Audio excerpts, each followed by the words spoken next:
সে মা ঘরে রান্না করছিল, এমন সময় ছেলে এসে মাকে একটা চিরকুট ধরিয়ে দিল, বললো মা তোমাকে একটা বিল দিলাম, বিলটা পরিশোধ করো।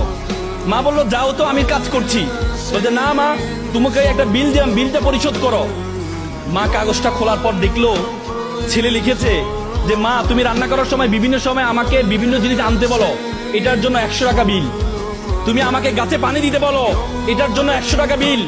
তুমি মাঝে মধ্যে দোকানে পাঠাও, এটার জন্য 100 টাকা বিল। মা এটা দেখে দাঁড়ানো অবস্থা থেকে বসে যায়। বসে যাওয়ার পর বাবা তুমি লিখেছো? বলছে মা হ্যাঁ আমি লিখেছি। বাবা তুমি লিখেছো? বলছে মা হ্যাঁ আমি লিখেছি। বললো যে এক কাজ কর, তোমার জন্য আমি একটু নুডলস রান্না করেছি, নুডলসটা তুমি খাও আর তোমার বিলটা আমি নিয়ে আসতেছি, তুমি একটু ওয়েট করো। মা একটা কলম নিয়ে সে কাগজের বিপরীত পাঠে লিখলো, বাবা 9 মাস তোমাকে পেটে ধারণ করেছিলাম, জীবনে এত কষ্ট, টানা 9টা মাস তোমাকে আমি বহন করেছি।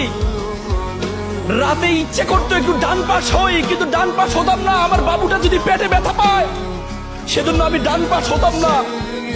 ইচ্ছা করতো একটু বাম পাশ হই, কিন্তু যে বাবুকে আমি দেখি নাই তার প্রতি আমার এত মহব্বত, আমি বাম পাশ হতাম না যে আমার সন্তানটা যদি ব্যথা পায়।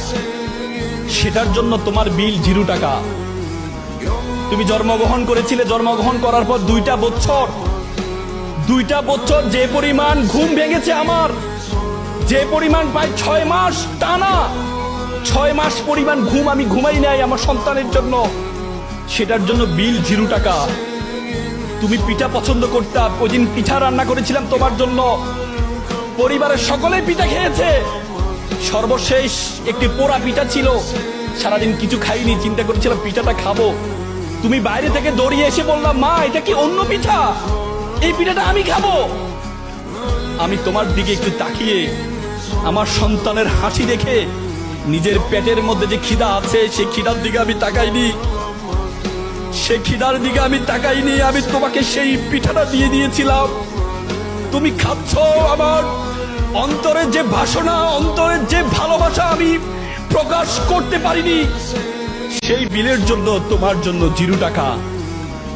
সন্তানকে যখন দেয়া হলো, সন্তান এটা দেখে মাকে জড়িয়ে ধরে কান্না করে বলল মা তোমার থেকে আমি, তোমার কাছ থেকে কোনো বিল আমি চাই না। চুমু খেয়ে ছেলে কান্না করে দিয়েছিল।